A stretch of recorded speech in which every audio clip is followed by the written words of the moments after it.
Баршаңызға сәлем достар. Бүгін сіздермен Эльнора. Сіздермен бүгін дәмі тіл үйретін чечевица супын дайындаймыз. Ол үшін пияздарымызды осылай 4-1 қылып кесіп аламыз.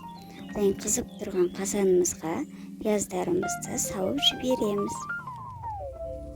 Одан кейін сәбіздерімізді де 4-1 қылып осылай кесіп аламыз. Егер де етпен жақсы көрсеңіздер, ет салсаңыздар болады. Мен осылай сүйектерді салдым. Пияздан кейін артынан осылай сүйектерімізді салып жібереміз.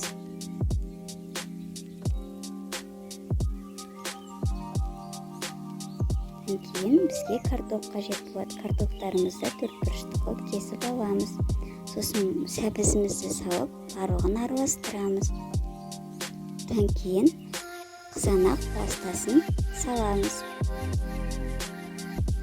Одан кейін картоптарымызды да артынша салып жібереміз. Одан кейін дәміне қарай тұзын себіп саламыз. Одан кейін чечевицамызды да салып жібереміз. Сосын су құямыз. Қазанға толтырып, су құямыз. Міне осынша су құйдық. Енді астына қимытты 1,5 сағаттай қайнатып аламыз. Біздің дәмі тіл үйретін чечевица супымыз дайын болды. Егер де видео ұнаса, лайк, комментарий жазуларыңызды сұраймын.